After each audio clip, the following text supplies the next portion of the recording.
Hey, it's Mazzy. Welcome back to the channel. Breaking news. Neil Young is back. He hasn't released a record in what, 6 days or something? Todd from Lost Mix Tapes, a link below to his channel.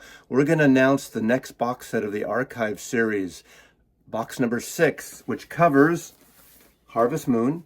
You can still get this on vinyl. This isn't so rare, but this is the kicker. This is the exciting one. Sleeps with Angels only came out in Germany. This is a single record. We'll get into the new one, which is a double. What else? There's 2 others. Have the Unplugged from '93, and then also the one with Pearl Jam, Mirror Ball from '95, I believe. Yeah, that's one rare record, and I no longer had. I had a copy, and a good friend of mine, Kimbo, are you out there watching? Kimbo took it off because took it off my person, or what do you call it? Took it off my record shelf. We worked it out, but I'm not a huge Pearl Jam fan, so I figured, he knew it was going to come out. We all knew these were going to come, right? Last time it was this big mother. This is number, I don't know, they call it 22, 23, 24, and 25. This was a great one because a lot of these were expanded. Because remember, when these came out, this was a CD period. And some of the vinyl was compromised, squashed into one LP in some cases. And we get these. And the Archive series is pretty great. And it's been 3 years since the last one? it's been a while. Yeah, yeah. And sometimes they come out individually afterwards, but usually not for a little while. I remember Harvest Moon. A lot of people saw it as a sequel to Harvest because it's got a real acoustic vibe to it. Do you like that record? I love Harvest Moon. Harvest Moon is the one that really got me into Neil. I mean, I liked Neil before then, but that was huge at the time. I was just the right age, and I absolutely loved it.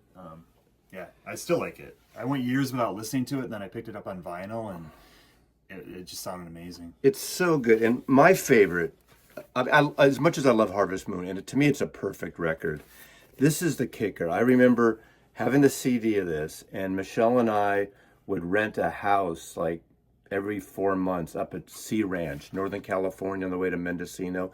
It took for hours to get there, and sometimes our working schedules were different, even though we overlapped working, and she would go up a day or two before to have some time to chill out, and I would drive alone on that almost a 4-hour drive. And this is one of those records I remember playing, and I think this is a perfect record, and it's unusual. What's your impression? I love that record. It was a total surprise when it came out. I mean, it's a follow-up to Harvest Moon. And not this one. It was the studio follow-up to Harvest Moon. Oh, follow-up, like a follow-up. Yeah. Got it.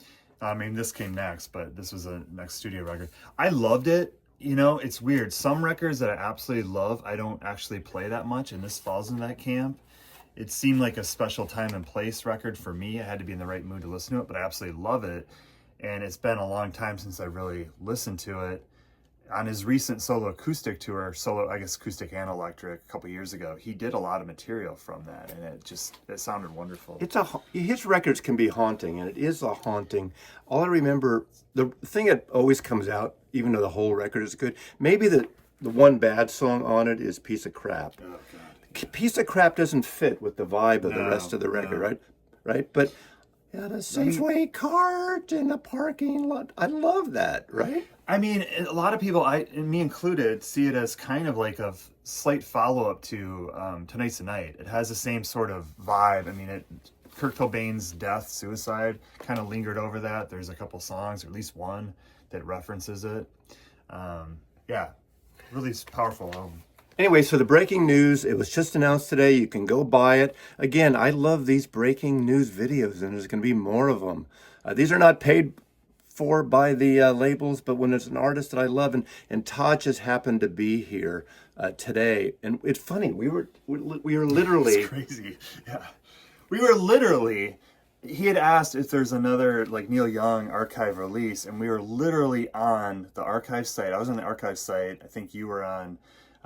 Steve Hoffman. We were looking to see because I knew there was an update recently, and then this pops up. So I got the email. I said, "Know what I just got? What a coincidence!" We're visionaries in terms of new releases. Now, to give you the deets, it's available now.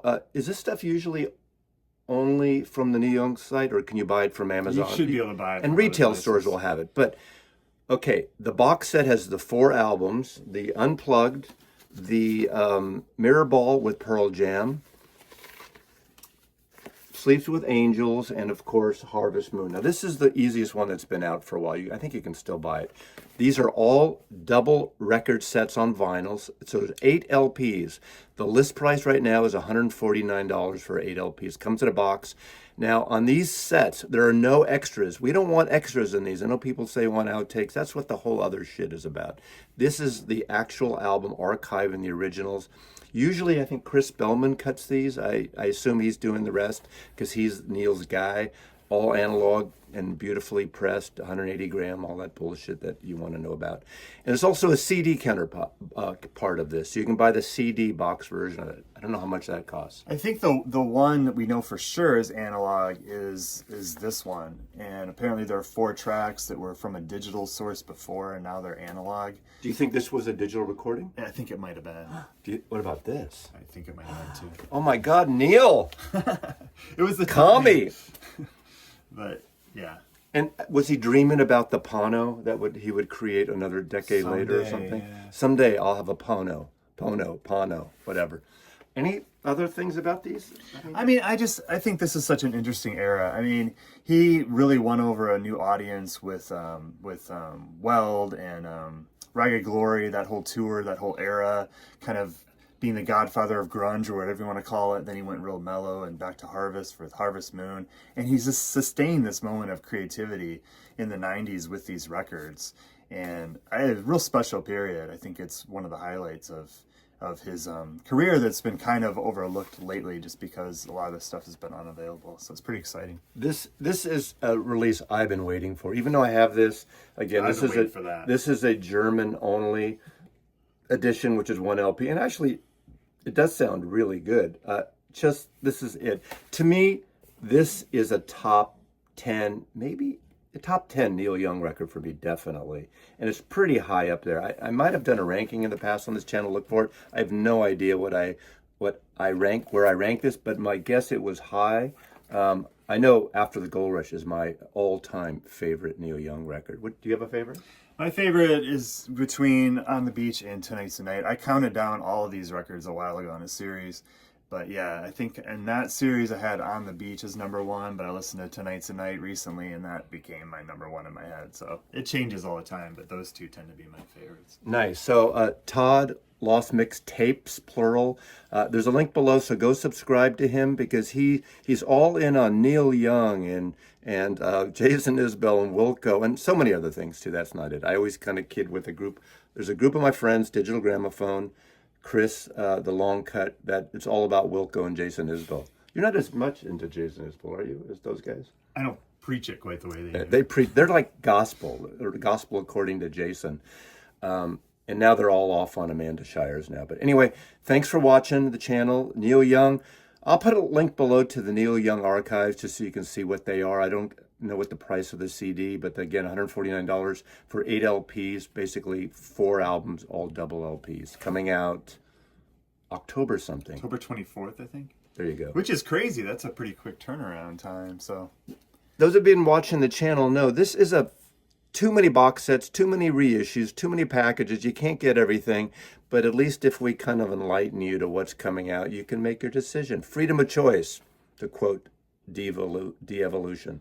Thank you. Mazzy loves you. Thank you. Good night.